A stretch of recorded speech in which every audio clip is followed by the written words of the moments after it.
So hello everyone and good morning सभी को। उम्मीद करता हूँ मेरी वॉइस प्रॉपर आ रही होगी सभी तक। एक बार कंफर्म करेंगे।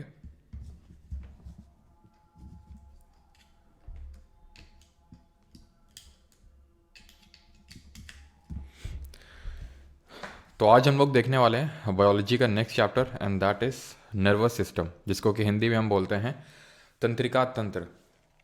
ठीक है, मेनली तो हम इस लेक्चर में ब्रेन के बारे में पढ़ते हैं, but nervous system is more than that of about brain. ठीक है, it is not all about brain. Brain से भी काफ़ी ज़्यादा चीज़ें हमें पढ़नी पड़ती है नर्वस सिस्टम में। ठीक है, yes, brain is an important component of the nervous system, एक इम्पॉर्टेंट हिस्सा है। ठीक है, नर्वस सिस्टम का, तंत्रिका तंत्र का। लेकिन तंत्रिका तंत्र का मतलब सिर्फ ब्रेन नहीं होता है। एक बार कंफर्म करेंगे सभी लोग कि सारी चीज़ें प्रॉपर हैं, फिर उसके बाद हम लोग स्टार्ट करते हैं अच्छा लेक्चर। Yes, brain. सर, आपके घर के बगल में कितना पूजा होता है? इतना होता है, देख पा रहे हो तुम? इतना सा होता है। हम्म। चलो भाई, तो गुड मॉर्निंग सभी को। उजाता, सिमी, अभी, लाइफ, आदि। सर, चलो रिकॉर्डिंग ऑन है, ठीक है। हाँ, हर हर महादेव। आज सोमवार है, शुरू करते हैं सोमवार के दिन नर्वस सिस्टम, दैट इज़ तंत्रिका तंत्र। आज हम नर्वस सिस्टम की बात करते हैं तो इसको दो पार्ट में डिवाइड करते हैं, एक तो सेंट्रल और दूसरा पेरिफेरल। केंद्रीय और परिधीय। केंद्रीय तंत्रिका तंत्र और परिधीय तंत्रिका तंत्र, सेंट्रल एंड पेरिफेरल। सेंट्रल में क्या आता है, तो पहले ये हम समझ लेते हैं सेंट्रल और पेरिफेरल में क्या आता है। सेंट्रल में आता है ब्रेन और स्पाइनल कॉर्ड, और पेरिफेरल में आती है हमारी नर्व्स। ठीक है, यहाँ पे आप देख पा रहे हैं, फिर से ऑब्जर्व करिए। ये आपका ब्रेन ग्लो किया और स्पाइनल कॉर्ड, ये सेंट्रल नर्वस सिस्टम है। इसके बाद जो ग्लो करेगा वो पेरिफेरल नर्वस सिस्टम है, दैट इज जो आपकी ये नर्व्स है। ठीक है, जो आपकी नर्व्स, ये सेंट्रल हो गया। ठीक है, और ये जो नर्व्स जा रही हैं ये यहाँ तक, हाथ पैर हर जगह तक, वो पेरिफेरल नर्वस सिस्टम होता है। ठीक है, यानी कि सेंट्रल नर्वस सिस्टम हमारा ब्रेन और स्पाइनल कॉर्ड से मिलके बनता है, and it is also known as the command and control system. ठीक है, ये वॉलेंट्री मूवमेंट को कंट्रोल करता है, बैलेंस बनाता है बॉडी का, है ना, हमारा hunger, thirst, thermoregulation, circadian rhythm, और साथ ही साथ मेमोरी, इन सब चीज़ों को लेके ये जो फंक्शन है ये परफॉर्म करता है हमारा सेंट्रल नर्वस सिस्टम। ठीक है, तो सेंट्रल नर्वस सिस्टम का जो पहला हमारा इंपॉर्टेंट कंपोनेंट है दैट इज़ ब्रेन। इसको करने वाले हम लोग पहले। ठीक है, ब्रेन के बारे में चीज़ें पढ़ेंगे, देन उसके बाद हम आएंगे स्पाइनल कॉर्ड पे। तो अब ब्रेन के बारे में जब मैं बोलता हूँ ब्रेन, तो ये जो आपको कलर्ड चीज़ें दिख रही हैं यहाँ पे, पिंक और ब्लू, ये है हमारा ब्रेन, और ये ब्राउन भी। ठीक है, this is called as brain. बाकी यहाँ पर आप देख पा रहे होंगे ये जो होता है, ठीक है, जो कलर्ड नहीं है, हल्का हल्का सा आपको यहाँ पे ये दिख रहा है पेरिफेरी में, इसको बोलते हैं स्कल। ठीक है, इसको हम क्या बोलते हैं? इसको बोलते हैं स्कल। ठीक है, स्कल क्या चीज़ होती है? तो जो हमारा ब्रेन होता है ये बहुत ही सॉफ्ट होता है, बहुत ही डेलिकेट होता है, तो इसको प्रोटेक्ट करने के लिए जो हड्डी होती है उसको हम बोलते हैं स्कल। ठीक है, ये जो हड्डी यहाँ पर आपको दिख रही है इसको बोलते हैं स्कल। एक सेकंड रुकिएगा, थोड़ा सा मुझे टाइम दीजिए ना। ये जो थोड़ा सा बैकग्राउंड वॉइस आ रहा है इसको बंद करना पड़ेगा।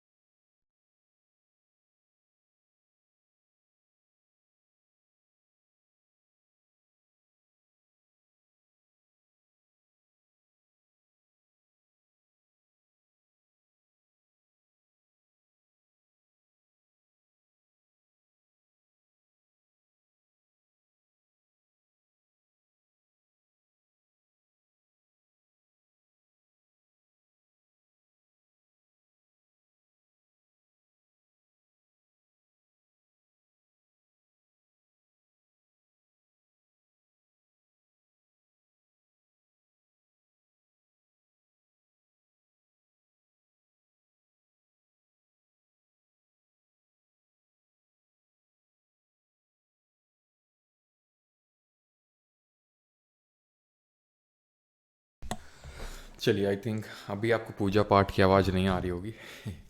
ठीक है, तो ये होता है हमारा स्कल, जो इस ब्रेन को प्रोटेक्ट करके रखता है। अब स्कल जो है, ऑब्वियस सी बात है, बोनी स्ट्रक्चर है, काफ़ी सारी बोन्स का बना होता है। तो इसमें दो तरह के बोन्स से हमारा बनता है स्कल। एक को तो बोलते हैं हम क्रेनियल।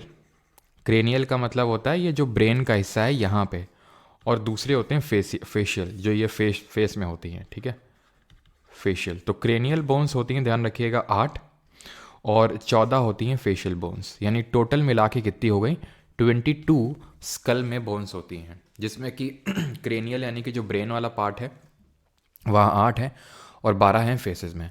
अब होता क्या है कि इतना बोनी स्ट्रक्चर है, ये इतना भयंकर बोनी स्ट्रक्चर होता है कि काइंड ऑफ हेलमेट की तरह एक्ट करता है ना। और ये जो ब्रेन होता है ये बहुत ही ज़्यादा डेलिकेट होता है, बहुत ही ज़्यादा सॉफ्ट होता है। तो ये बहुत हार्ड होता है, ये बहुत सॉफ्ट होता है, तो दोनों के बीच डायरेक्ट कांटेक्ट तो नहीं होता होगा। जब दोनों के बीच डायरेक्ट कांटेक्ट नहीं होता है तो फिर क्या होता है, तो इनके बीच में मेनिंजिस होती है। क्या होती है, मेनिंजिस। आपने सुना होगा मेनिंजाइटिस करके एक रोग होता है, एक डिजीज़ होती है। वो जब मेनिंजिस इन्फेक्ट हो जाता है तब मेनिंजाइटिस नाम का रोग देखने को मिलता है, जिसमें वॉमिटिंग, फीवर, ये सब देखने को मिलता है। काफ़ी घातक डिजीज़ होती है मेनिंजाइटिस। अब ये जो मेनिंजिस लेयर है ये पाई जाती है स्कल और ब्रेन के बीच में। ये खुद 3 लेयर से मिलके बना हुआ होता है। सबसे बाहर वाली होती है ड्यूरा मैटर, बीच वाली अरेक्नॉइड, और अंदर वाली पिया मैटर, ठीक है, डैप करके याद कर सकते हो, या फिर पाया मैटर।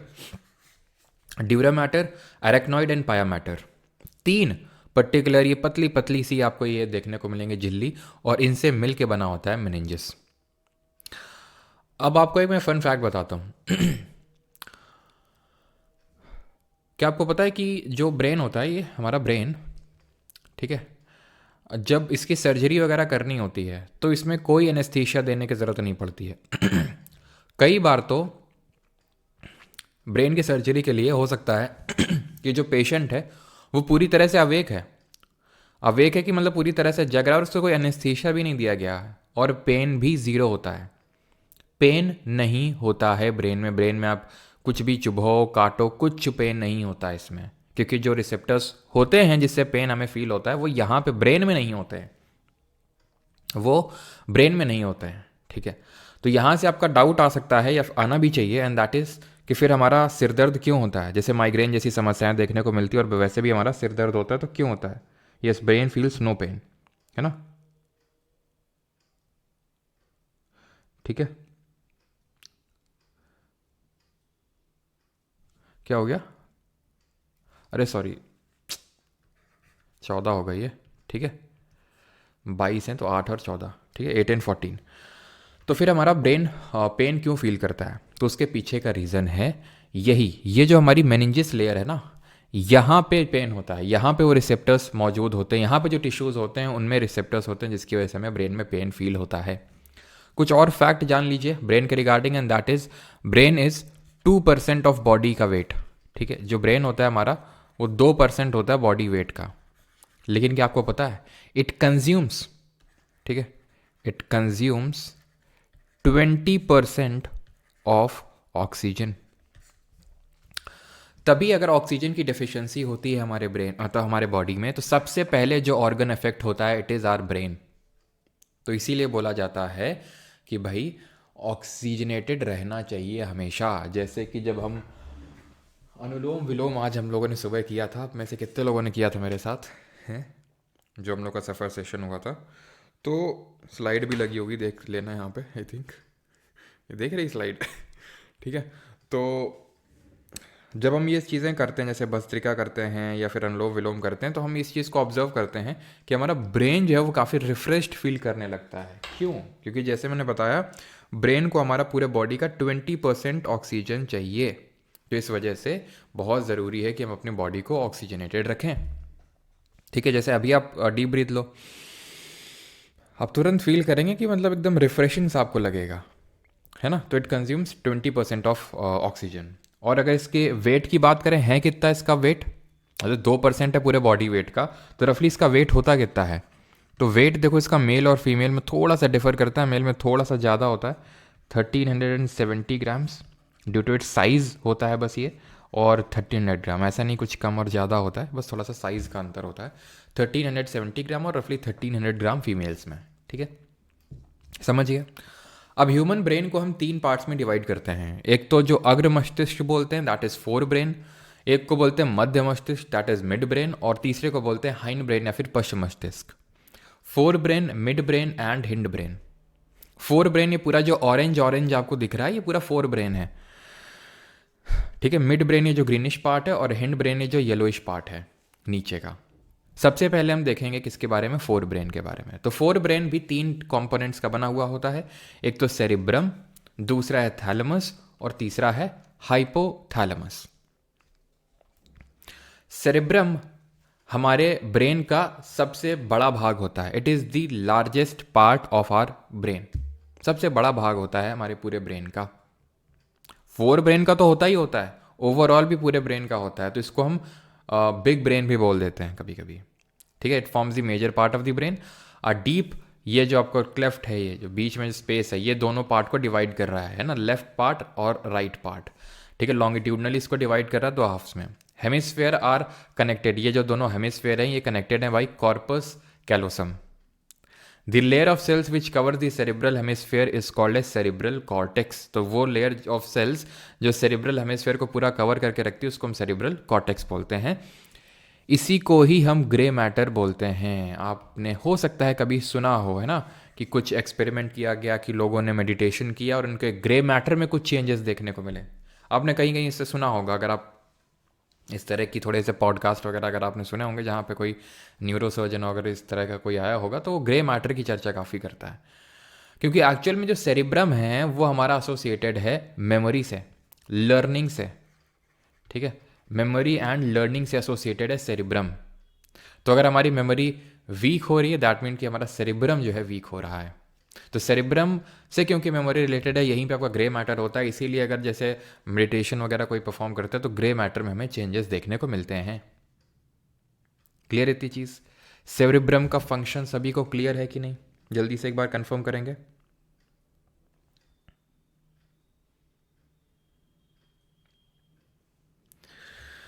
Yes sir.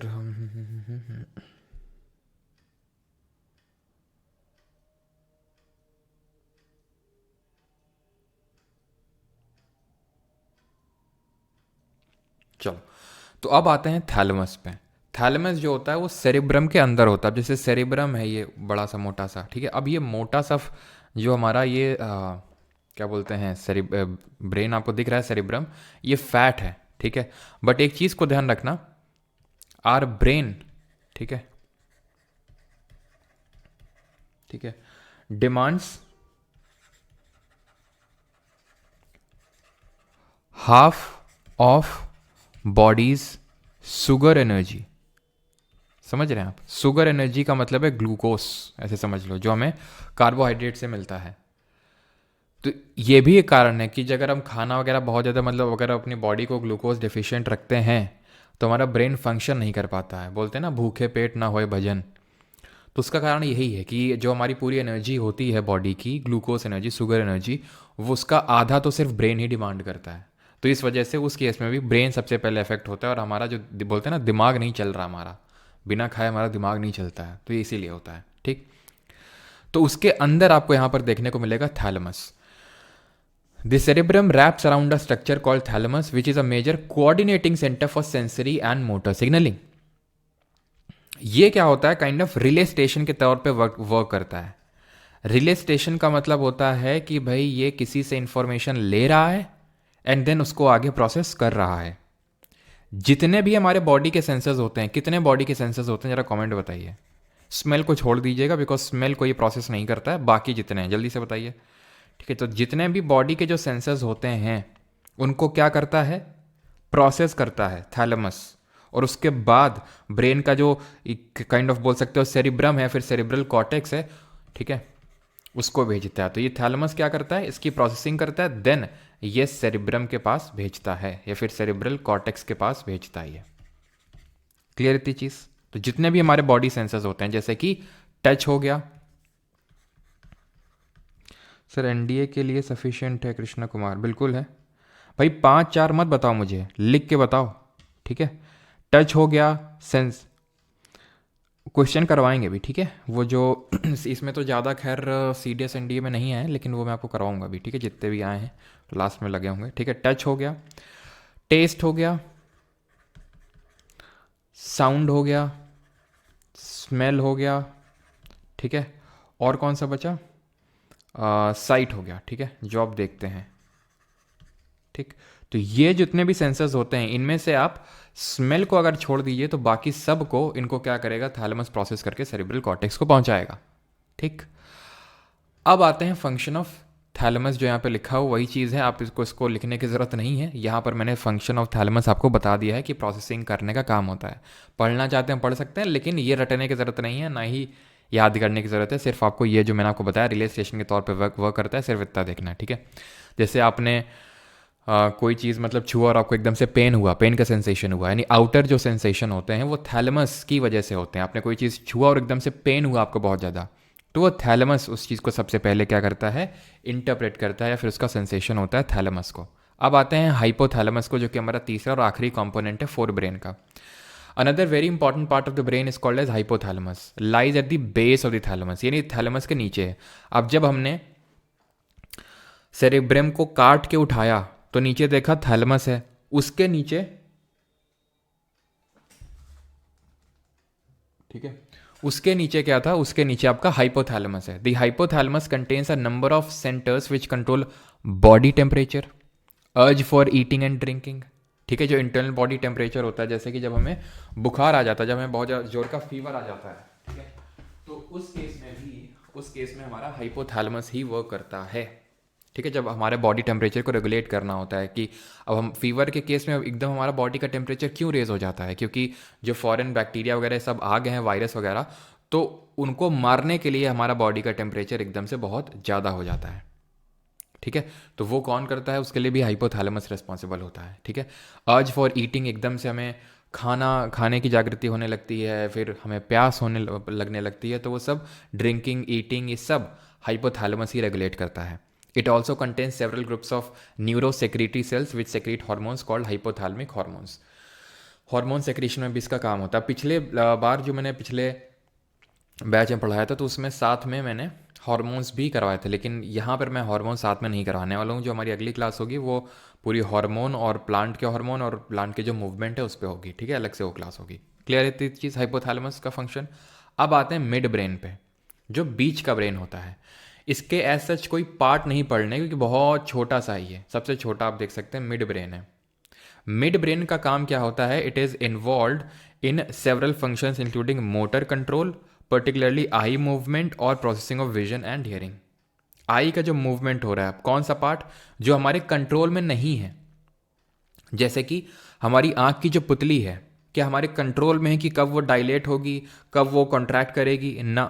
तो ये जो मूवमेंट है काइंड ऑफ हमारे कंट्रोल में नहीं है, इनवॉलेंट्री हैं, जैसे आई मूवमेंट हो गए और विजन और हियरिंग हो गए, ठीक है। जो आपका सुनते हैं और देखते हैं, ये सब कंट्रोल करने का काम कौन करता है, ये हमारा मिड ब्रेन ही करता है। मिड ब्रेन लोकेटेड कहाँ पे है, बिटवीन थैलेमस और हाइपोथैलेमस, जो थैलेमस हाइपोथैलेमस और पॉन्स के बीच में, जो थैलेमस और हाइपोथैलेमस है और यहाँ पे पॉन्स है, इसके बीच में आपको देखने को मिलेगा मिड ब्रेन। पॉन्स क्या है, ये एक्चुअल में हिंड ब्रेन का पार्ट है, यानी कि जो हमारा पश्चिम मस्तिष्क का जो पीछे वाला ब्रेन है उसका पार्ट है।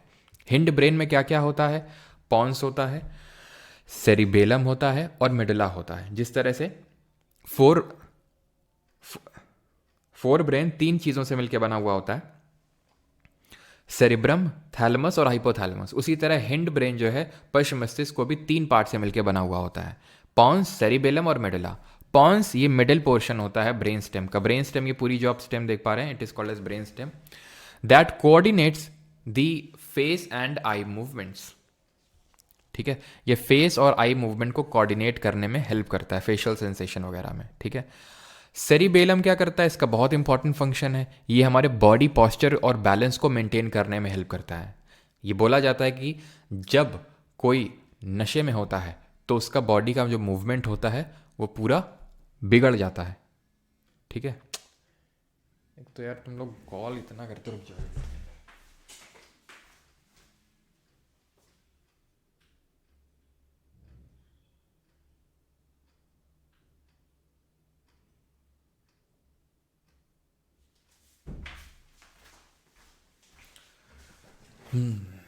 है क्या ना, वो जो तुम्हारा कॉलिंग नंबर है तो उस पे जो है कॉल्स आती रहती हैं। खैर, तो सेरिबेलम क्या होता है, सेरिबेलम उस केस में इफेक्ट हो जाता है जब कोई नशे में होता है, जब कोई बहुत ज़्यादा चढ़ा लेता है, ठीक है, अल्कोहल कंजम्पशन कर लेता है, तो उस केस में सेरिबेलम जो है वो सबसे पहले इफेक्ट होता है। इसकी वजह से ही क्या होता है कि किसी को बॉडी पॉस्चर या फिर बैलेंस मेंटेन करने में प्रॉब्लम होती है, और फिर क्या होता है इसकी वजह से, उसकी वजह से फिर सुबह वो नाली में मिलता है। ठीक है, तो नाली में नहीं गिरना है तो सेरिबेलम को कंट्रोल में रखना है, सेरिबेलम कंट्रोल में रखना है तो कभी इन सब चीज़ों का सेवन नहीं करना है ना। The medulla of the brain is connected to the spinal cord. अब जो मेडुला है वो किससे कनेक्टेड है, स्पाइनल कॉर्ड से कनेक्टेड है। अब मेडुला क्या है, the medulla contains centres which control respiration, heartbeat और गैस्ट्रिक सेक्रेशंस। ये भी हमारे कंट्रोल में नहीं है, ये भी kind of automatic nervous system का पार्ट है। रेस्पिरेशन जो हमारा श्वसन चल रहा है, हार्ट बीट चल रही है, ठीक है, जो डाइजेशन हो रहा है, ये सब तो अपने आप हो रहा है ना। हार्ट बीट हो गया, ये सब डाइजेशन हो गया, क्या हमारे कंट्रोल में। अब जैसे मैंने अभी थोड़ी देर पहले नाश्ता किया, ठीक है, तो मैं चाहूँ कि नहीं तुरंत एकदम से डाइजेस्ट हो जाए, नहीं होगा ना, वो अपने हिसाब से होगा, तो हमारे कंट्रोल में नहीं है। तो उसको कौन कंट्रोल कर रहा है, मेडुला ऑब्लोंगाटा, जिसको मेरू मज्जा बोलते हैं। क्लियर है यहाँ तक सभी को, ठीक है। ये थोड़े से डिफरेंट पार्ट हैं जिनको हम लोब्स ऑफ ब्रेन बोलते हैं।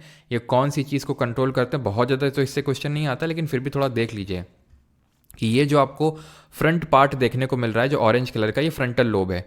ये क्या क्या चीज़ कंट्रोल करता है, स्मेल, स्पीच, ठीक है, कंसेंट्रेशन, क्योंकि आपका सेरिब्रम का पार्ट है तो ऑब्वियस बात है कंसेंट्रेशन, प्लानिंग, ये सब वो करेगा, मोटर कंट्रोल। देन थोड़ा सा पीछे जाएंगे, इसी में पैराइटल लोब में आएंगे, पीछे वाली लोब में आएंगे सेरिब्रम में ही, तो ये टच एंड प्रेशर को फील करेगा, ठीक है, ये टच एंड प्रेशर को। टेम्पोरल लोब में आएंगे जो बीच में आपको देख रही है, तो ये हियरिंग को देखता है, टेम्पररी है ना, ऐसे याद कर लो, टेम्पररी होती है हियरिंग, कभी सुनाई देता है कभी नहीं सुनाई देता, तो टेम्पोरल लोब कंट्रोल करती है। क्लियर है। देन ऑक्सीपिटल लोब जो कंट्रोल करती है वो क्या है, आपका विजन कंट्रोल करती है, ऑक्सीपिटल लोब जो पीछे है, और सेरिबेलम तो हम देख ही चुके हैं। अब किसी को कोई डाउट होगा तो पूछ लेगा। देन इसके बाद हम आते हैं किस पे, स्पाइनल कॉर्ड पे आते हैं, ठीक है।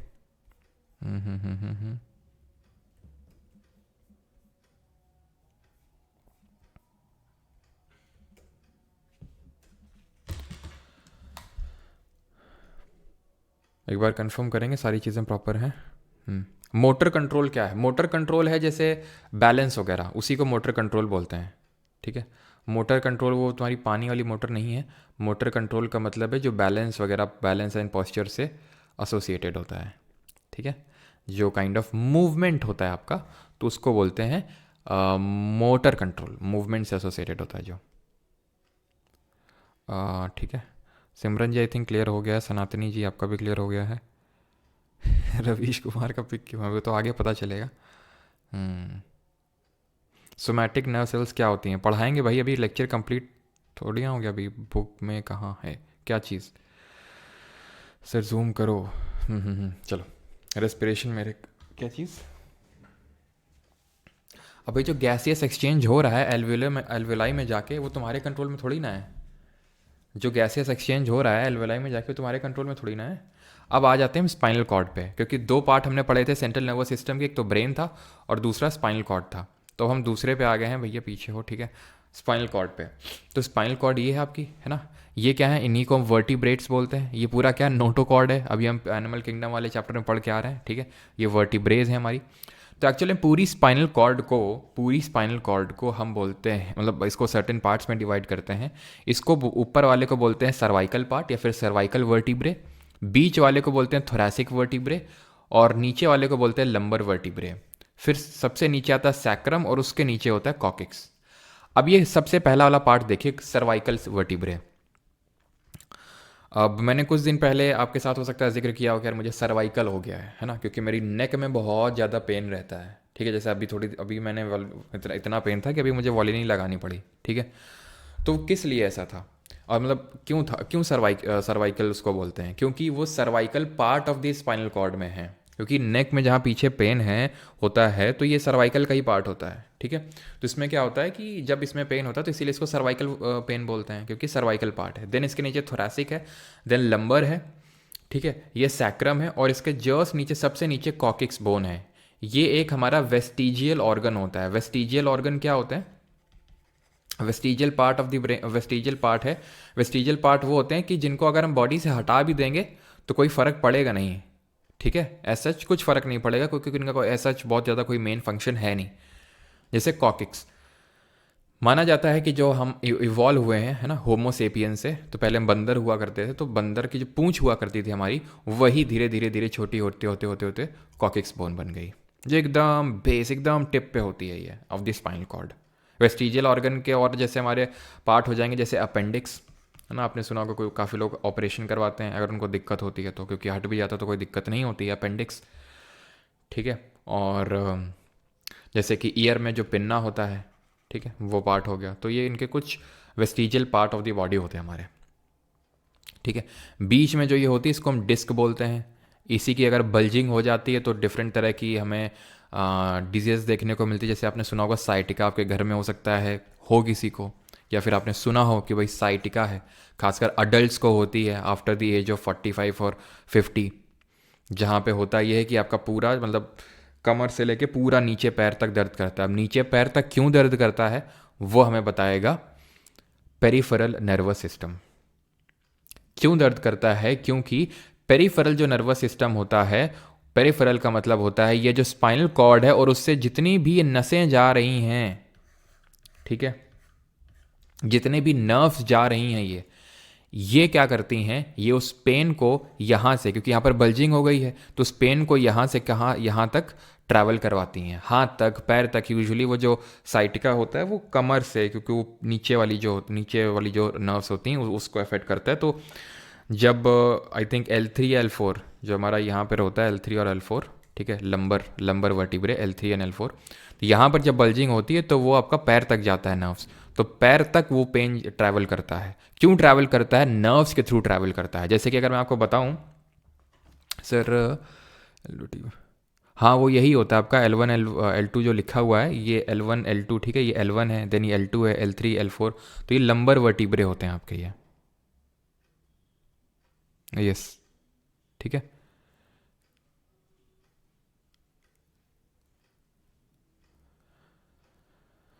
चलो भाई, तो आगे बढ़ें अभी।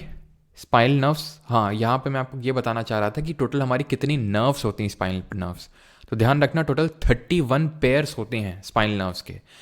तो सर्वाइकल जो वर्टिब्रे होता है, जो सर्वाइकल पार्ट है, यहाँ से 8 पेयर ऑफ नर्व्स निकलती हैं, 8 पेयर ऑफ नर्व्स यहाँ से निकलती हैं, 12 जो पेयर्स हैं, 12 पेयर ऑफ नर्व्स यहाँ से निकलती हैं थोरैसिक वर्टिब्रे से। लंबर जो वर्टिब्रे यहाँ से 5 पेयर ऑफ, पेयर का मतलब एक इधर एक इधर एक इधर एक इधर, ठीक है, 2 पेयर का मतलब आई थिंक सभी को पता होगा 2, ठीक है। सैक्रम से अगर बात करें तो 5 यहाँ से, और एक होता है हमारा कॉकीगियल। तो 8, 12, 8, 20, 25, 5, 30, 31, तो टोटल स्पाइनल नर्व्स का पेयर कितना होता है? स्पाइनल नर्व्स पेयर्स कितने होते हैं? टोटल 31 होते हैं, 31 पेयर्स होते हैं, ठीक है, जो कि इंफॉर्मेशन को ट्रैवल करवाती हैं फ्रॉम या तो different parts of the organ to the brain, या फिर ब्रेन से लेकर हमारे टू द डिफरेंट ऑर्गन। जैसे कि जब मैं बोलता हूँ साइटिका का प्रॉब्लम है, तो साइटिका में क्या हो रहा है कि हमारे स्पाइनल कॉर्ड में जो डिस्क की बल्जिंग हो गई है, वो पेन ट्रैवल करके जा रहा है पैर तक, ठीक है। तो अभी वो चलो मैं आपको समझाता हूँ, लेकिन सबसे पहले तो ये बात है कि एक सेकेंड रुकिएगा। ये जो पूरा आपका पार्ट है ना, ठीक है, जो पूरा ये हमारा पेरिफेरल नर्वस सिस्टम है, इसको हम 2 पार्ट में डिवाइड कर सकते हैं। इन शॉर्ट मैं PNS लिख रहा हूँ, पेरिफेरल नर्वस सिस्टम। इसको हम 2 पार्ट में डिवाइड करते हैं। एक को बोलते हैं हमारा सोमैटिक नर्वस सिस्टम, ठीक है, और एक को बोलते हैं यहाँ पर ऑटोनॉमस। सोमैटिक और ऑटोनॉमस, सोमैटिक नर्वस सिस्टम और ऑटोनॉमिक नर्वस सिस्टम। अब ये क्या होता है somatic nervous system? Somatic nervous system का मतलब होता है वॉलेंट्री, यानी कि जो हमारे कंट्रोल में होता है। अगर आपको याद हो तो जब हम टिश्यू वाला चैप्टर पढ़ रहे थे तो वहाँ पर मैंने 3 टाइप की मसल सेल्स पढ़ाई थी, हम लोगों ने देखी थी, स्मूथ, कार्डियक और स्केलेटल। तो वॉलेंट्री किसको बोला जा रहा था? जो हमारे कंट्रोल में कौन थी, बताइए कॉमेंट में, कौन सी थी? स्मूथ, कार्डियक और स्केलेटल में हमारी जो वॉलेंट्री मसल सेल्स थी वो थी स्केलेटल वाली, बाकी दोनों इनवॉलेंट्री थी। तो ऑटोमेटिक नर्वस सिस्टम हमारा होता है इनवॉलेंट्री। अभी कैसे होता है अभी आपको समझ में आएगा धीरे धीरे। सोमैटिक नर्वस सिस्टम भी दो तरह का होता है, एक तो होता है सेंसरी नर्वस सिस्टम और एक होता है आपका मोटर नर्वस सिस्टम। ठीक है, मोटर नर्वस सिस्टम। अब ये सेंसरी नर्वस सिस्टम या फिर सेंसरी नर्व्स क्या होती हैं? सेंसरी नर्व्स वो होती हैं जो हमारे बॉडी ऑर्गन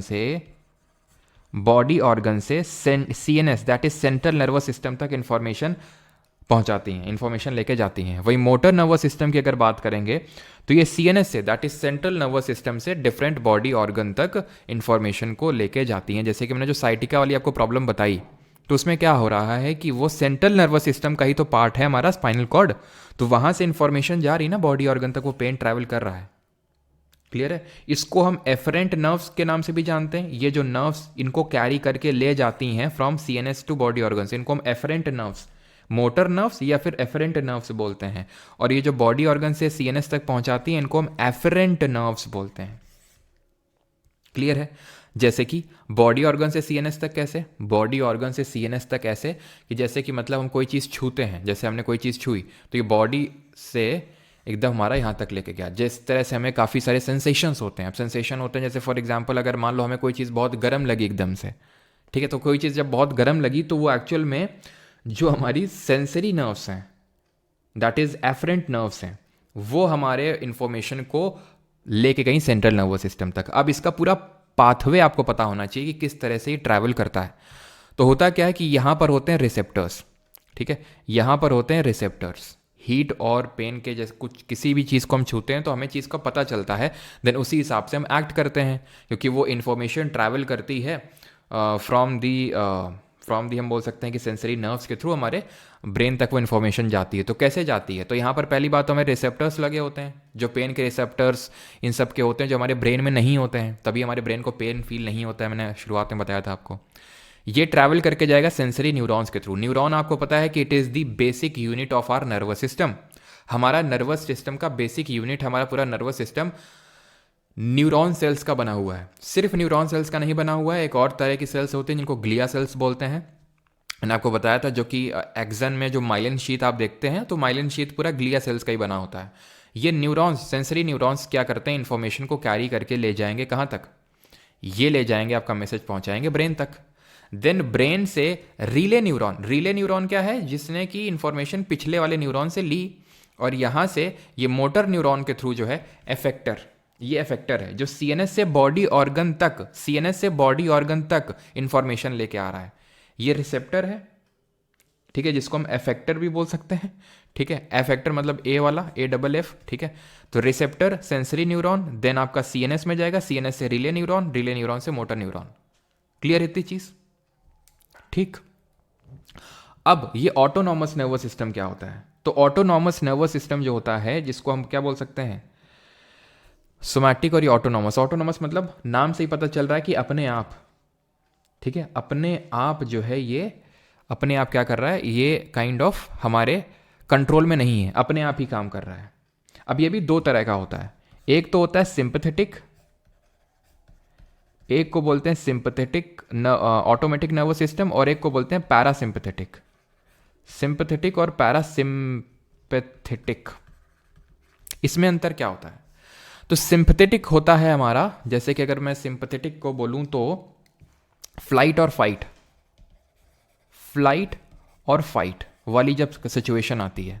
कैसी सिचुएशन? जैसे कि रवि शास्त्री जी इस पिक्चर में जो बताने की कोशिश कर रहे हैं कि कुछ सिचुएशन होती हैं ऐसी, है ना, कि एकदम बोल सकते हैं कि डर का माहौल। ठीक है, तो जब इस तरह का डर का माहौल होता है तो आपका क्या होता है कि एकदम या तो फ्लाइट, या तो भागो, या तो लड़ो। तो एकदम से जब बहुत ज़्यादा क्या होने लगता है, बहुत ज़्यादा एकदम पसीने छूट जाते हैं, हमारे पसीने छूट जाते हैं, गला सूख जाता है और डाइजेशन रुक जाता है। जैसे कि एग्ज़ाम से जस्ट पहले की सिचुएशन होता है यही। एग्ज़ाम से जस्ट मतलब इतनी सिचुएशन होती है लोगों को कि भाई वो ये तक में उतारू हो जाते हैं। जैसे कि खासकर यूपीएससी में आपको ये काफ़ी देखने को मिलेगा, सिविल सर्विसेज में पढ़ते रहेंगे, साल भर पढ़ते रहेंगे, एग्ज़ाम से जस्ट पहले भाई इस बार अटेम्प्ट नहीं देंगे। और लॉजिक क्या बिठाते हैं? लॉजिक ये बिठाते हैं कि एक अटेम्प्ट बचा लेंगे और उसका अभी अच्छे से तैयारी नहीं हुई है तो एक अटेम्प्ट बचा लेंगे, वो लॉजिक ये देने लगते हैं। अब एसएससी में क्योंकि ऐसे अटेम्प्ट तो लिमिटेड होते नहीं हैं, तो यहाँ पर वो लॉजिक दे नहीं पाता है ब्रेन आपको, लेकिन सिविल सर्विसेज में काफ़ी चलता ही है। ठीक है, सिविल सर्विसेज में काफ़ी ये चीज़ चलती है। ठीक है, कि भाई अभी अटेम्प्ट बचा लेते हैं। तो ये सिचुएशन हो जाती है कि जब आपका एकदम गला सूख जाता है, आपका एकदम है ना पसीने छूट जाते हैं, आपका डाइजेशन वीक हो जाता है। क्यों डाइजेशन वीक हो जाता है? क्योंकि सारा ब्लड तो आपका बाकी ऑर्गन्स में चला गया है, हार्ट में, हार्ट की तरफ मतलब वो जा रहा है। तो वो जो आपका डाइजेस्टिव सिस्टम है उस तक पूरा ज़्यादा ब्लड का सप्लाई नहीं हो पा रहा है, क्योंकि आपको फाइट या फ्लाइट करना है। तो अभी डाइजेशन का काइंड ऑफ हम बोल सकते हैं सिचुएशन नहीं है। खाना तो बाद में पच जाएगा, मेन चीज़ क्या, अभी लड़ाई करनी है, फिर भागना है। तो पूरा जो हमारा ब्लड है वो बाकी ऑर्गन्स तक चला जाता है, और यहाँ पर जो डाइजेस्टिव सिस्टम है उसको काफ़ी कम मतलब खाना मिलता है। तभी आपने देखा होगा कि भूख नहीं लगती एकदम से, है ना। जैसे अभी भी मुझे याद है कि जब बोर्ड्स के एग्ज़ाम थे, 12th बोर्ड्स के, है ना, तो दोपहर में एग्ज़ाम होते थे तो खाना खा के जाते थे। और मुश्किल से 2 रोटी जाती थी अंदर, मुश्किल से, वो भी।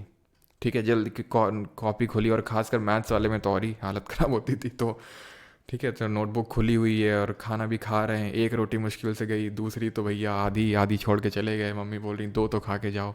तो वो हालत होती है ना, क्योंकि आपका डाइजेशन जो है एकदम वो जा चुका होता है। पैरासिम्पथेटिक क्या होता है? पैरासिम्पथेटिक होता है जहाँ पे काइंड ऑफ इसको हम बोलते हैं, आई थिंक, क्या परानुकंपीय बोलते हैं, आई थिंक, क्या हिंदी में। ठीक है, तो इसको हम बोलते हैं कि रेस्ट एंड डाइजेस्ट। जैसे इसको फ्लाइट एंड फाइट, इसको रेस्ट एंड डाइजेस्ट बोलते हैं, कि आराम कर रहे हैं और आराम से डाइजेशन काम कर रहा है। जैसे कि आपका रिजल्ट आ चुका है, रिजल्ट के जस्ट बाद की सिचुएशन नहीं, वहाँ पे भी एकदम धड़कनें तेज होती हैं, हो अब मतलब सबके कॉल्स आएंगे एंड ये वो सारा कुछ जो आपने सोच के रखा होता है, उसके तुरंत बाद नहीं, कुछ दिनों बाद, 5 जैसे हफ्ते, 2 हफ्ते, महीने भर बाद, 2 महीने बाद, आराम से, कोई चिंता नहीं है, आराम से लेटे हुए हैं, मस्त, है ना, इंस्टाग्राम चला रहे हैं, क्या देख रहे हैं, वेब सीरीज़ देख रहे हैं, डाइजेशन आराम से प्रॉपर चल रहा है। तो वो पैरासिम्पथेटिक है। काम दोनों ही अपने आप हो रहे हैं। फाइट और फ्लाइट वाला भी एकदम से रिस्पॉन्स आता है, इसके लिए एक हार्मोन रिस्पॉन्सिबल होता है जो हम अगली क्लास में पढ़ेंगे, हार्मोन्स वाले में। ठीक है, और रेस्ट एंड डाइजेस्ट का देखते हैं यार, कल नहीं हुआ तो ज्योग्राफी की क्लास कर लेंगे, मतलब जो एमटीएस में क्वेश्चन पूछे गए हैं उसकी क्लास, क्योंकि काफ़ी सारे स्टूडेंट डिमांड कर रहे थे, क्योंकि स्टेनो का एग्ज़ाम लगा हुआ है। ठीक है, हाँ, 10 तारीख से आई थिंक। तो फिर इम्पॉर्टेंट है कि मैं उससे पहले ही सारी चीज़ें ख़त्म करवा दूँ, तो इसलिए बाकी देखते हैं, आपको शेड्यूल मिल जाएगा, है ना। ठीक है, तो फ्लाइट और फाइट और ये रेस्ट एंड डाइजेस्ट हो गया। क्लियर इतनी चीज़ यहाँ तक, किस तरह से रिफ्लेक्स आर्क वर्क करता है। ठीक है, किस तरह से कुछ चीज़ें मुंह को आ जाती हैं और किस तरह से डर का माहौल बनता है। ठीक है, क्लियर हो गया यहाँ तक सभी को? किसी कोई डाउट तो नहीं? अब कुछ हमारी डिजीजेज होती हैं। ठीक है, डिजीजेज इन ब्रेन। ठीक है, तो एक तो मैंने आपको बता दिया, मेनिंजाइटिस होती है। ठीक है, जो मेनिंजिस को अफेक्ट कर देती है। ठीक है, मेनिंजाइटिस। और होती है जैसे कि अल्जाइमर्स डिजीज़, आपने सुना होगा, अल्जाइमर्स डिजीज़। ये कब होता है? तो अल्जाइमर जो है ये डीजेनरेटिव ब्रेन डिसऑर्डर है। डीजेनरेटिव का मतलब है कोई आपका एक्सीडेंट नहीं हुआ इस तरह से, वो धीरे धीरे धीरे विद एज कुछ लोगों का ब्रेन जो है डीजेनरेट करना स्टार्ट कर देता है। डीजेनरेटिव इसको बोलते हैं, ब्रेन डिसऑर्डर। अपनी कैपेसिटीज़ खोना शुरू कर देता है, मतलब अपनी वही कैपेसिटीज़ जो है खोना शुरू कर देता है जो ब्रेन होता है।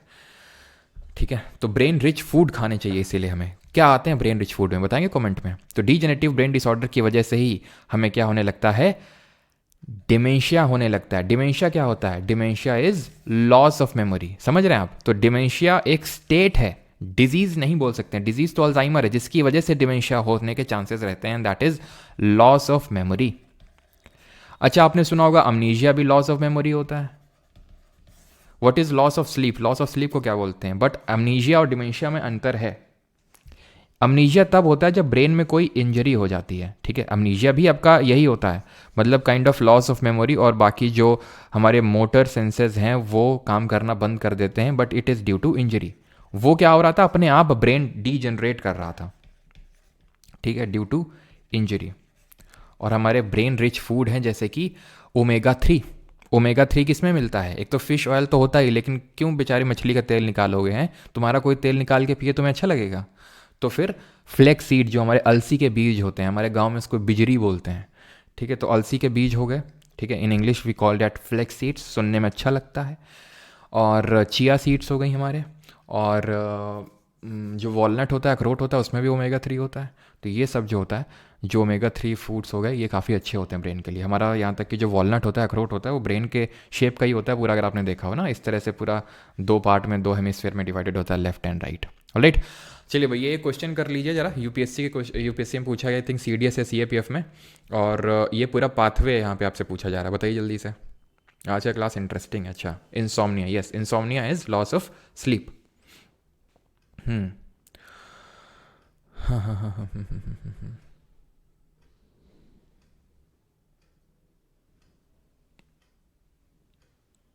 Ashwagandha, egg, dark chocolate.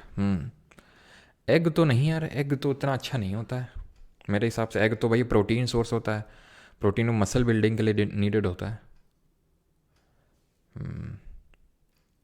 चलो, वही लेफ्ट, रजनीकांत, वही लेफ्ट और राइट हेमिस्फीयर जो मैंने दिखाया नहीं, तो जो सेरिब्रम हमारा डिवाइडेड था लेफ्ट और राइट हेमिस्फीयर में, वही चीज़ है वो। क्रैब में मिलते हैं, उसको बेचारे खाओगे, मतलब नॉन वेज ही तुम्हारा बिना काम नहीं चलता, तुमको मार के खाएं फिर हम तो। ये सब नॉन वेज में मत खाया करो, ठीक है। Reflex arcs are involve in animals for quick and efficient responses, which of the following sequences correctly represents a reflex arc. तो क्या रिफ्लेक्स आर्क को रिप्रेजेंट करता है? सबसे पहले तो रिसेप्टर इन्फॉर्मेशन लेगा, ये तो सब में कॉमन है। इसके बाद हमारा सेंसरी न्यूरॉन लेगा। भैया मोटर न्यूरॉन तो इन्फॉर्मेशन जब ब्रेन से लौटते हुए आएगी तब मोटर न्यूरॉन आएगा, तो मोटर न्यूरॉन पहले नहीं, पहले तो सेंसरी न्यूरॉन। उसके बाद रिले न्यूरॉन नहीं भैया, उसके बाद तो पहले ब्रेन में जाएगी ना, ब्रेन जो है फिर अगले न्यूरॉन जिसको रिले न्यूरॉन बोलेंगे उसको देगा in spinal cord, then motor neuron और देयर इफेक्टर, ठीक है। तो ऑप्शन नंबर बी आंसर हो जाएगा इसका। अब हम कर लेते हैं किसके क्वेश्चन, एसएससी क्वेश्चन कर लेते हैं, बिकॉज यूपीएससी में तो ज़्यादा क्वेश्चन पूछे नहीं गए इस पर। चलो, तो identify the type of cell that is long and branched, तो उस कोशिका की पहचान करना है जो लंबी और शाखित होती है। Nerve cell, columnar epithelial cell, white blood cell या फिर रेड ब्लड सेल। तो क्या होता है सर? वो जो गट होता है ना, गट फीलिंग, जो गट ब्रेन आप बोलते हैं, वो एंटरिक नर्वस सिस्टम का पार्ट होता है, जो हमें एग्जाम पर्सपेक्टिव से पढ़ने की ज़रूरत नहीं होती है ना, कि भाई हमारा गट फीलिंग ऐसी आ रही थी, तो वो एंटरिक नर्वस सिस्टम बोलते हैं उसको, ठीक है। तो लॉन्ग एंड ब्रांच्ड क्या होती है? नर्व सेल होती है, जो हमारे पूरे ह्यूमन बॉडी की सबसे लॉन्गेस्ट सेल होती है। और इसका जो स्ट्रक्चर होता है उसकी डिस्कवरी किसने करी थी बताइए? तो लॉन्गेस्ट सेल होती है और मेल्स में सबसे बड़ी सेल भी होती है। वाइट ब्लड सेल कैसी होती है? WBC, sorry, red blood cell कैसी होती है? RBC। ये मेच्योर होने पे विदाउट न्यूक्लियस रहती है, यानी इसमें न्यूक्लियस चला जाता है। इसका फंक्शन क्या होता है? तो ये खत्म कहाँ होती है? स्प्ली है, यानी स्प्लीन में खत्म होती है। 120 दिन का टाइम पीरियड होता है, हीम नाम का कंपाउंड होता है। सबसे ज़्यादा आपको देखने को मिलता है नंबर में, ऑक्सीजन को कैरी करके ले जाती है। वाइट ब्लड सेल्स डिफेंस में काम करती है, इनको हम इराइथ्रोसाइट बोलते हैं, इनको ल्यूकोसाइट बोलते हैं। डिफेंस में काम करती हैं, ठीक है, डिफेंसिव, यानी कि बैक्टीरिया वगैरह इन सबको किल करने का काम होता है। इनमें हीमोग्लोबिन नहीं होता है, ठीक है। इनके सर्टेन पार्ट्स होते हैं, जैसे कि हमारा योसिनोफिल हो गया है ना, बैसोफिल हो गया, मोनोसाइट्स हो गए। The vertebrae are a part of which of the following body systems in humans. तो वर्टिब्रे किसका पार्ट होते हैं? तो वर्टिब्रे इस तरह से, वर्टिब्रल कॉलम हम किस में देख रहे थे? वर्टिब्रल कॉलम स्पाइनल कॉर्ड में देख रहे थे, तो option number D. Question number 3, which part of the brain is instrumental in making it possible for a person to perform an activity such as picking up a pencil from the floor? तो आपको pencil उठानी है floor से, ज़मीन से, तो hypothalamus तो भैया इनर बॉडी टेम्परेचर को रेगुलेट कर रहा था। इनर बॉडी टेम्परेचर के साथ साथ और क्या रेगुलेट कर रहा था? सेंसेशंस हो गए हमारे किसी तरह के, या फिर हमारा किसी तरह का हंगर हो गया, थर्स्ट हो गया, ठीक है, हंगर हो गया यानी कि भूख और प्यास। सेरिबेलम जो होगा इसका सही आंसर होगा। सेरिब्रम तो मेमोरी के और लर्निंग के लिए रिस्पॉन्सिबल था, ठीक है। क्रेनियम तो हमारी क्या होती है? नर्व्स। अब अच्छा, ये यहाँ पर मैं आपको एक चीज़ बताना चाहूँगा, जैसे कि मैंने आपको बताई थी कि हमारी नर्व्स निकलती हैं, बताया था ना, नर्व्स निकलती हैं, उसी को हम पेरिफेरल नर्वस सिस्टम बोलते हैं। तो नर्व्स यहाँ से भी निकलती हैं, ब्रेन से भी, इनको बोलते हैं क्रेनियल नर्व्स। जो ब्रेन से निकलती हैं नर्व्स उनको क्रेनियल नर्व्स बोलते हैं, ध्यान रखिएगा इस चीज़ को, ठीक है। Cranial is associated with the brain, ठीक है। Which part of the brain is called as little brain, छोटा ब्रेन किसको बोलते हैं? तो ये भी वहाँ पे लिखा हुआ था, शायद मैं बताना भूल गया था, लेकिन वहाँ पे पीपीटी में स्लाइड में लिखा हुआ था, ठीक है। लिटिल ब्रेन किसको बोलते हैं? तो लिटिल ब्रेन बोलते हैं सेरिबेलम को, क्योंकि थोड़ा सा जो हमारा ब्रेन होता है ना, तो उसी के शेप का थोड़ा थोड़ा दिखता है, ये उसी के शेप का होता है, तो ऐसा लिटिल ब्रेन, छोटा मस्तिष्क है ना, छोटा ब्रेन। जैसे नाना पाटेकर बोलता था पीछे मत मारो, छोटा ब्रेन होता है पीछे, यानी कि सेरिबेलम, क्योंकि सेरिबेलम जो होता है हमारा पश्च मस्तिष्क यानी कि हाइंड ब्रेन का पार्ट होता है, और छोटा ब्रेन है ना, तो इसी वजह से है ना, आपने मूवी देखी होगी नाना पाटेकर जिसमें बोलते हैं पीछे मत मारो, छोटा ब्रेन होता है। Which is the largest part of the human brain, सबसे बड़ा पार्ट कौन सा होता है? Ribs, cerebrum, pons, thalamus. तो रिब्स तो पार्ट ही नहीं होता ब्रेन का, तो सही आंसर होगा यहाँ पे सेरिब्रम इज दी सबसे बड़ा वाला पार्ट। B for happiness. अच्छा, बी फॉर हैप्पीनेस, अच्छा ये बी फॉर हैप्पीनेस कब से हो गया भाई? Our brain mainly depends on which of the following food, तो किन फूड पे डिपेंड करता है? Fat and protein, glucose and amino acids, only fat या फिर ओनली ग्लूकोज? तो इसको ग्लूकोज चाहिए भर भर के, ठीक है। मैंने आपको बताया था हाफ ऑफ द बॉडी का जो ग्लूकोज होता है, शुगर, वो इसी को चाहिए होता है। Which part of the human brain is responsible for walking in a straight line? आप सीधी लाइन पे नहीं चल रहे हैं, मतलब आपने चढ़ा रखी है, आपने चढ़ा रखी है मतलब आपका सेरिबेलम जो है डगमगा गया, डोल गया ये, ठीक है। चलो अगला है question number 8। The sensation of feeling full is because of a centre associated with hunger which is in separate part of. तो हंगर, थर्स्ट, ये सब किससे एसोसिएटेड है? Pituitary gland, mid brain, fore brain, yes. क्यों? क्योंकि fore brain का part होता है हाइपोथैलेमस, और ये सारा कुछ हाइपोथैलेमस से ही तो एसोसिएटेड है, तो इसलिए option number C. Question number 9th। Which of the following is a degenerative disorder of the brain and one of the several conditions that cause dementia, a progressive decline of mental functions resulting in memory loss? तो degenerative disorder है जिसकी वजह से dementia यानी कि loss of memory हो जाता है। तो स्किज़ोफ्रेनिया, अल्जाइमर डिसीज, अमनीशिया या फिर कंकशन? तो भाई स्किज़ोफ्रेनिया भी डिजीज़ होती है एक तरह की, लेकिन स्किज़ोफ्रेनिया ये थोड़ा सा साइकोलॉजिकल डिसऑर्डर है। साइकोलॉजिकल डिसऑर्डर कैसे? तो जैसे हम जब बोलते हैं है ना, डिस्प्रेशन में चले गए हम, यानी डिप्रेशन हो गया है, ठीक है, या एंग्जाइटी हो रही है, तो ये ऐसा नहीं कि कोई ब्रेन में मतलब फिजिकली कोई है, जैसे मान लो हमारा थॉट आ रहा है, थॉट के जैसे हम एकदम, समझ रहे हो, तो ये सब कोई फिजिकल चीज़ तो है नहीं ना, ये साइकोलॉजिकल चीज़ है। तो ऐसे स्किज़ोफ्रेनिया भी थोड़ा साइकोलॉजिकल डिसऑर्डर है, जहाँ पर आप मतलब आपकी पर्सनालिटी डुअल पर्सनालिटी हो जाती है, ठीक है। डुअल पर्सनालिटी, जैसे आपने अपरिचित मूवी देखी है, जिसमें वो कभी एकदम से भोला भाला बन जाएगा, एकदम से गुस्सा हो जाएगा, तो स्किज़ोफ्रेनिया होता है वो। अल्जाइमर डिजीज इसका सही आंसर होगा। अमनीजिया मैंने आपको बताया था डीजेनरेटिव डिसऑर्डर नहीं है, ये आपका कोई इंजरी हो गई ब्रेन में तो उसकी वजह से होता ही है, ठीक है, इंजरी की वजह से। Question number 10th। In 1873, who published the first photograph of nerve tissue stained with the black reaction technique describing a whole nerve cell? Gunter Blobel, Camillo Golgi, William Harvey या फिर पॉल एनरिच? ठीक है sir, स्फेनोपलाटीन गैंग्लियोनरी क्या लिखे भैया? ये disease के बारे में हमें नहीं पता है रजनीकांत सोनू जी, नहीं पता है इसके बारे में हमें, हम न्यूरो सर्जन नहीं है, न्यूरोलॉजिस्ट नहीं हैं हम, ठीक है। तो first photograph of nerve tissue, तो ये कैमिलियो गोल्गी ने, याद है, ब्लैक इंक रिएक्शन, याद है, ब्लैक रिएक्शन टेक्निक से कैमिलियो गोल्गी ने, और इसके लिए इनको नोबेल भी मिला था। With whom did Camillo Golgi receive the Nobel prize in 1906? 1906 में नोबेल प्राइज किसके साथ मिला इनको? अलेटी के साथ, लोम्ब्रोसो के साथ, मर्चिया फावा के साथ, या काजल के साथ? काजल के साथ, ठीक है, Santiago Ramon Cajal. Which part of the brain is responsible for triggering actions like thinking, intelligence, memory and ability to learn? तो थिंकिंग में, इंटेलिजेंस, मेमोरी, इनसे कौन एसोसिएटेड है? Cerebrum. Hypothalamus temperature regulation, inner body temperature, और जो हमारा thirst और hunger होता है। Which lobe of human body is associated with hearing? तो सुनने से, हियरिंग से कौन सा एसोसिएटेड है भाई? हियरिंग से।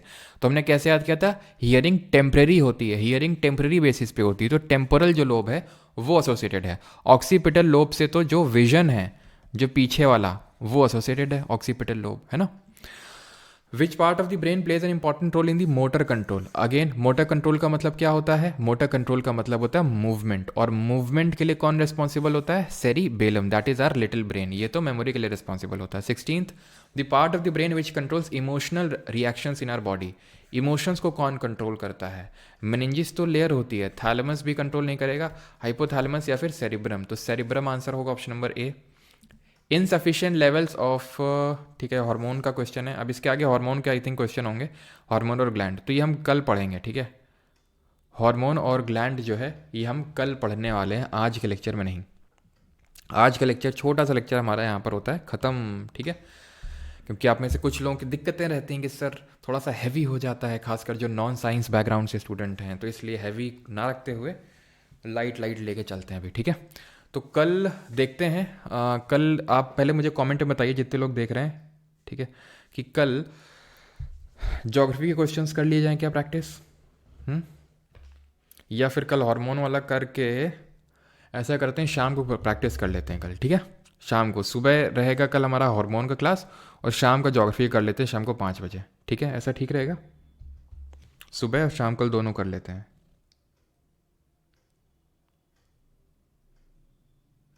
जय सैनी, तुम मतलब वो चीज़ ऐसी ऑब्वियस सी चीज़ पूछते हो जो मैं पढ़ा चुका होता हूँ। क्या लिखा है यहाँ पे,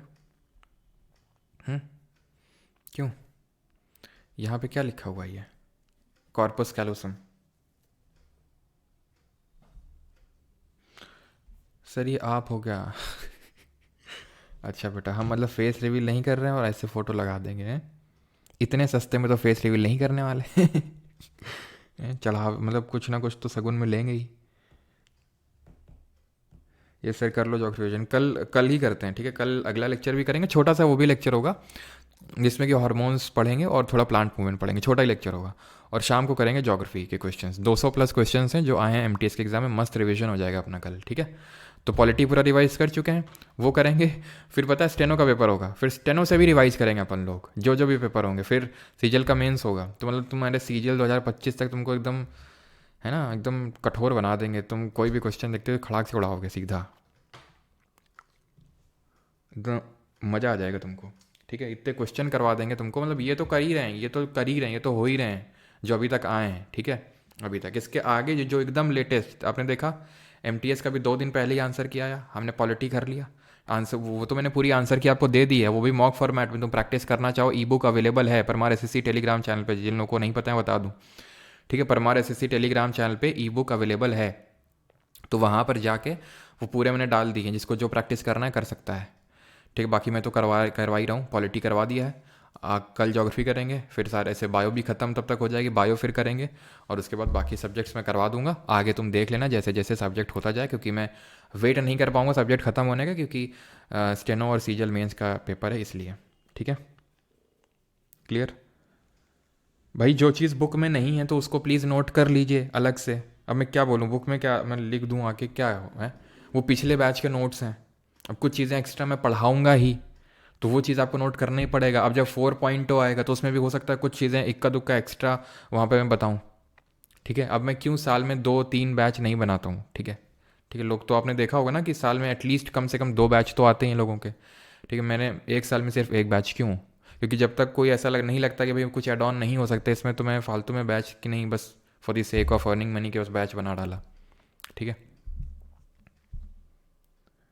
हाउ टू ज्वाइन दी सफरशन, बेटा पहली बात तो उसका नाम सफ़र नहीं है, ठीक है। तुम तो एकदम अर्थ का अनर्थ ये दे रहे हो, उसका नाम सफ़र है, ठीक है। वहाँ पर मैं तुम्हारी सफरिंग कम करना चाहता हूँ और तुम सफ़र ही उसको बोल रहे हैं, सफ़र सफ़र, ठीक है।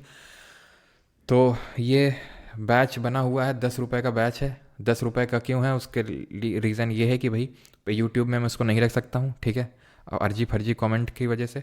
और एप्लीकेशन पे क्योंकि पेमेंट गेटवे लगा होता है, पेमेंट गेटवे 10 रुपये से नीचे के पेमेंट एक्सेप्ट नहीं करता है, क्योंकि उसको उसमें चाहिए होता है कमीशन, पेमेंट गेटवे का कमीशन होता है।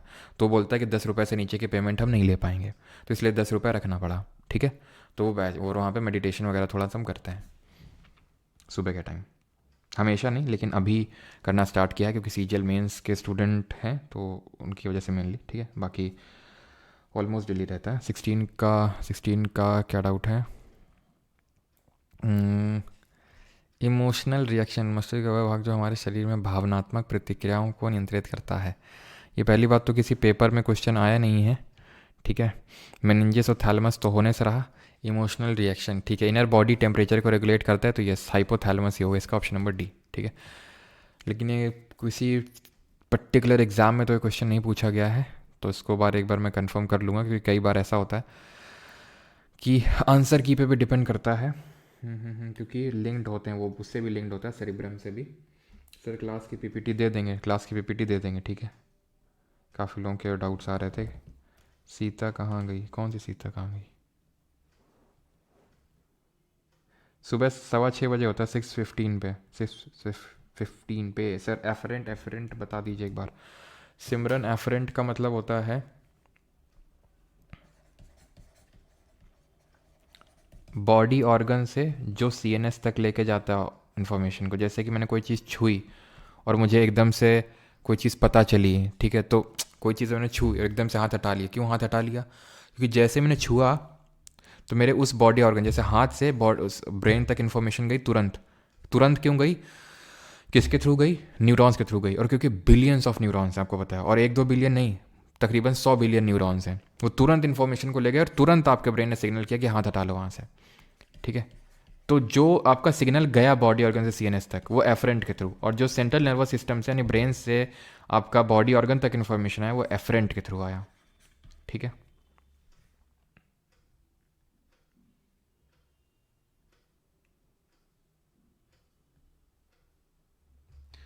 ज्योग्राफी में कौन सा टॉपिक स्टार्ट करोगे? भैया ज्योग्राफी ख़त्म हो चुकी, इशू से नहीं। सबसे पहले ज्योग्राफी ही हुई थी, ठीक। चलो भाई, थैंक यू सभी को, धन्यवाद। मिलते हैं कल सेम टाइम पे, थैंक यू।